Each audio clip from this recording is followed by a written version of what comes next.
नमस्कार दोस्तों, भगवती शिक्षक प्रशिक्षण महाविद्यालय गंगापुर सिटी की ऑनलाइन क्लासेस में आपका हार्दिक स्वागत है। आज मैं पूजा शर्मा आपके लिए सत्र 2024-25 के लिए कक्षा BA BEd BSc BEd तृतीय वर्ष विषय निर्देशन एवं परामर्श के प्रकरण परामर्श को लेकर आज आपके सामने हाजिर हुई हूँ।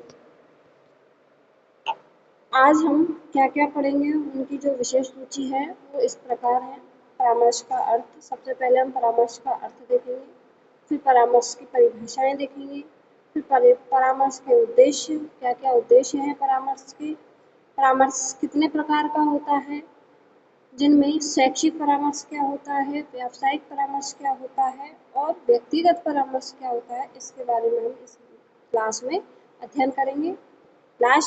इसके बाद है हमारा परामर्श की प्रक्रिया। ठीक है, आगे हम पढ़ते हैं परामर्श का अर्थ। परामर्श एक ऐसी प्रक्रिया है जिसमें एक प्रशिक्षित व्यक्ति परामर्श या सलाह देता है। यह शैक्षिक, व्यावसायिक और व्यक्तिगत समस्याओं का समाधान प्रदान करता है। परामर्श में विश्वास, समझ और मार्गदर्शन महत्वपूर्ण होता है। यह व्यक्ति के मानसिक और भावनात्मक विकास में सहायक होता है। आगे हम देखें कि व्यक्ति के समक्ष किसी न किसी प्रकार की समस्याओं का उत्पन्न होना स्वाभाविक है। समस्याओं का स्वरूप अथवा उनकी गंभीरता में भिन्नता हो सकती है, परंतु प्रत्येक व्यक्ति समस्या समाधान की प्रक्रिया के उपरांत ही आगे बढ़ पाता है। इन समस्याओं के समाधान में सहायता प्रदान करने की दिशा में निर्देशन से संबंधित विभिन्न सेवाओं का संगठन किया जाता है। निर्देशन से संबंधित इन सेवाओं के अंतर्गत परामर्श सेवा का सर्वाधिक महत्वपूर्ण स्थान है। प्राचीन समय में परामर्श का कार्य अपेक्षाकृत सहज था तथा विद्यालय के शिक्षकों एवं समाज के अन्य व्यक्तियों द्वारा परामर्श प्रदान किया जाता है, परंतु वर्तमान समय में समाज का स्वरूप अत्यंत जटिल हो गया है। आज पग पग पर व्यक्ति के समक्ष अनेक समस्याएं हैं तथा इन समस्याओं का अध्ययन एवं समाधान भी एक जटिल कार्य हो गया है। अतः समस्याओं के स्वरूप के आधार पर परामर्श की प्रक्रिया भी परिवर्तित हो चुकी है। अब इस प्रक्रिया को संपन्न करने के लिए अधिक योग्य, कुशल एवं प्रशिक्षित विशेषज्ञों की आवश्यकता पड़ती है। आगे हम पढ़ते हैं, देखते हैं परामर्श की परिभाषा।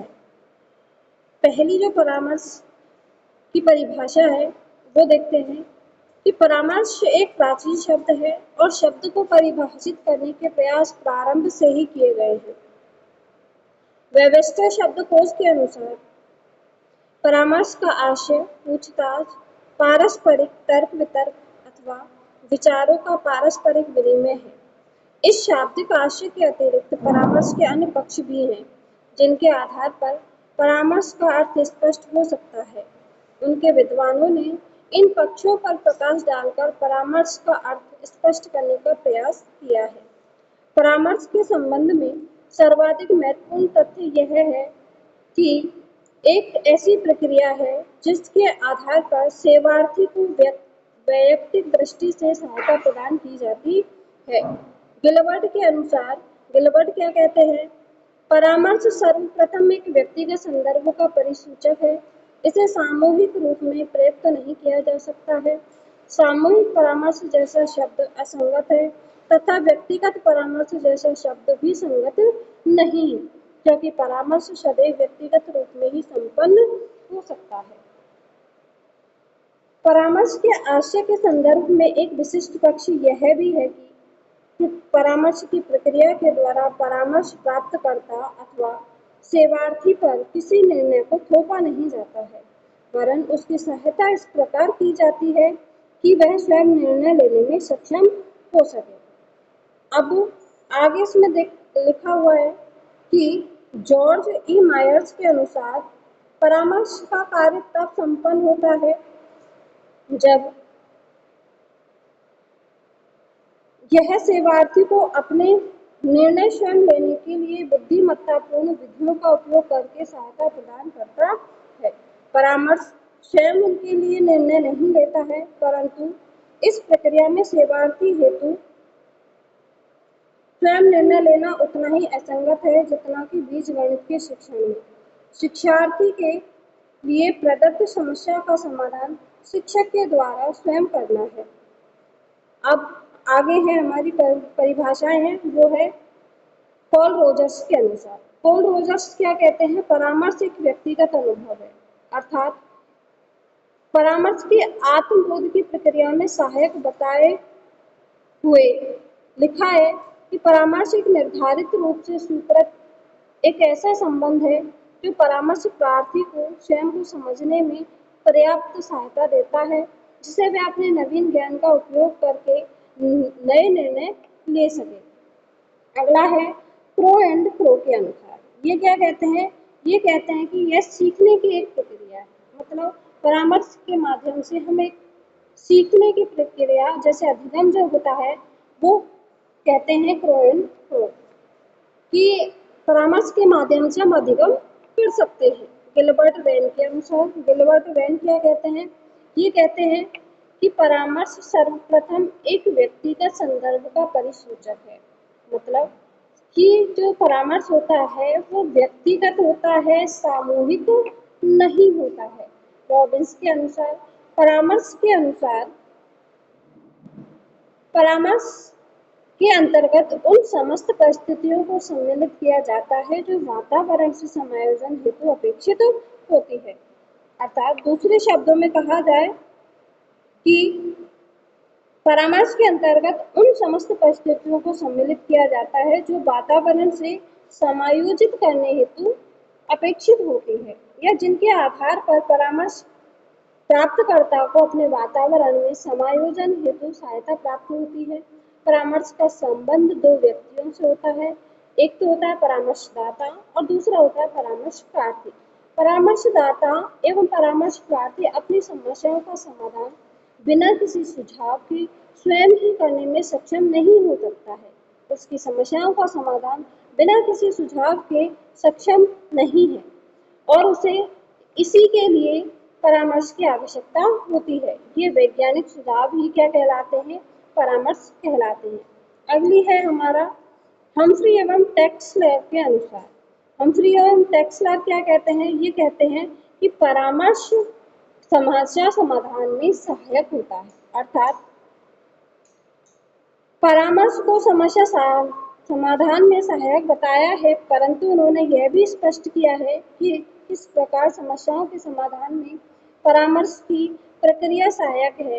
उनके शब्दों में परामर्श व्यक्ति की समस्या समाधान हेतु विद्यालय या अन्य संस्थाओं के कर्मचारियों के उत्सवों का प्रयोग है।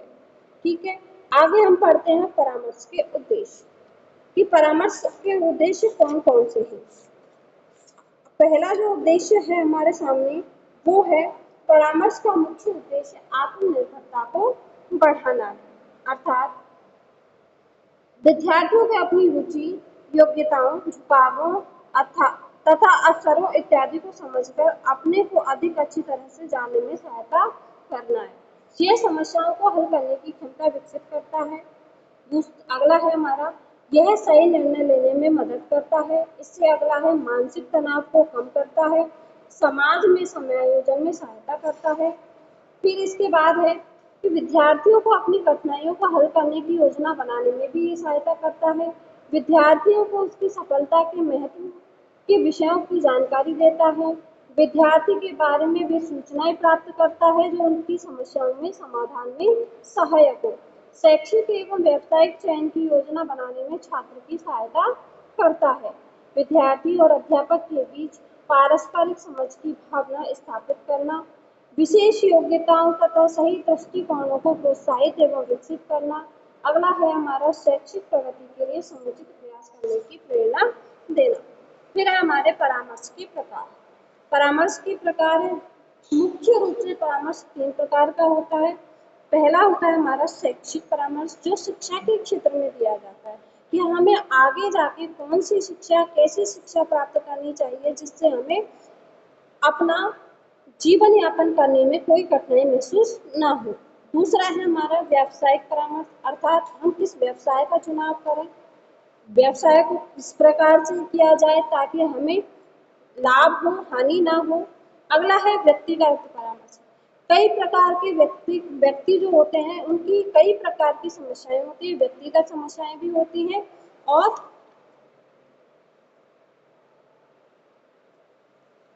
जिनको परामर्श के माध्यम से समाधान किया जा सकता है। पहला है शैक्षिक परामर्श। शैक्षिक परामर्श क्या कहता है? ये कहता है शैक्षिक परामर्श छात्रों के लिए महत्वपूर्ण है।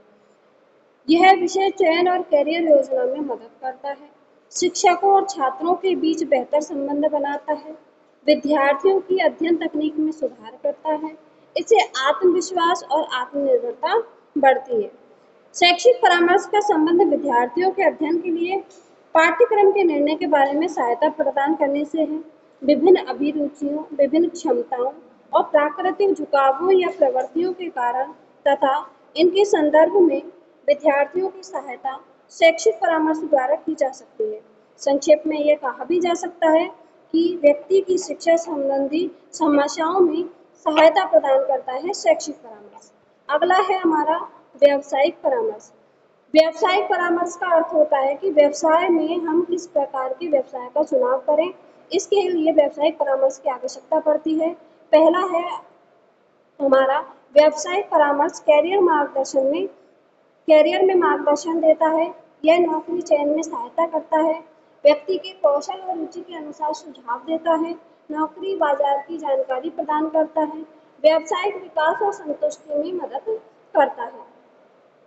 इसमें आगे कहा गया है कि व्यावसायिक परामर्श वह प्रक्रिया है जिसमें व्यक्ति के उपयुक्त व्यवसाय के चयन में उसके लिए तैयारी में सहायता की जा सकती है।